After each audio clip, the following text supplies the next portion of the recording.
एक दिन सौरभ जोशी किसी काम से मुंबई गया हुआ था। अगले दिन जब उसका काम पूरा हो गया, सौरभ जोशी घर लौटने के लिए निकल पड़ा। रास्ते में जाते जाते उसकी नजर एक बहुत ही खूबसूरत पेट शॉप पर पड़ती है। दुकान देखकर सौरभ की आंखों में चमक आ जाती है और वह अपनी कार रोककर उस दुकान के अंदर चला जाता है।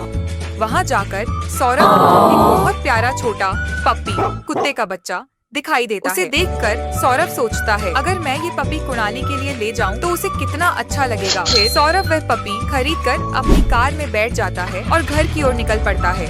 कुछ घंटों बाद जब सौरभ जोशी घर पहुंचता है तो वह सीधे कुणाली के रूम में चला जाता है, लेकिन कमरे में जाकर देखता है कि वहाँ कुणाली है ही नहीं। सौरभ थोड़ा परेशान होकर चाची से पूछता है, अरे चाची बताओ ना, कुणाली कहाँ है? मैं उसके लिए बहुत प्यारा पप्पी लेकर आया हूँ। चाची मुस्कुराते हुए कहती हैं, अरे सौरभ, कुणाली तो कुछ देर पहले ही अपने दोस्तों के साथ पार्क में पतंग उड़ाने गया है। ये सुनकर सौरभ जोशी उस पप्पी को लेकर पार्क की ओर निकल पड़ता है, लेकिन जैसे ही वह वहाँ पहुँचता है उसका चेहरा एकदम उतर जाता है, क्योंकि वहाँ पर कुणाली जमीन पर बेहोश पड़ा होता है और उसके सिर से खून बह रहा होता है।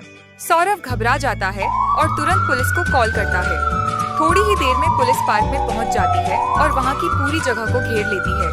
पुलिस सभी घर वालों को बुलाकर पूछताछ शुरू करती है। बताइए, जब ये हादसा हुआ तब आप सब कहाँ थे?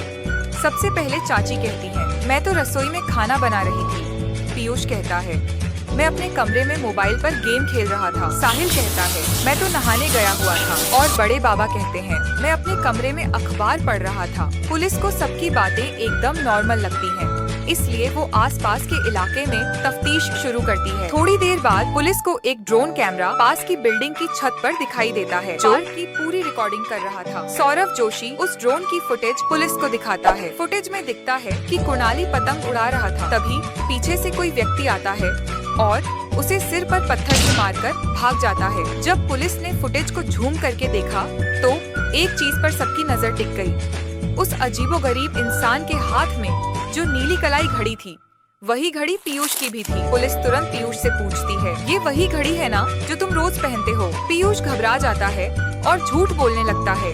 आखिरकार पुलिस को समझ आ जाता है कि कुणाली पर हमला उसी ने किया था, ताकि वह उसे पतंग प्रतियोगिता में हराने से रोक सके। पुलिस पीयूष को गिरफ्तार कर लेती है और कुणाली को अस्पताल ले जाकर उसका इलाज करवाया जाता है। सौरभ जोशी दुखी होकर कहता है, काश पीयूष ने ऐसा काम कभी न किया होता।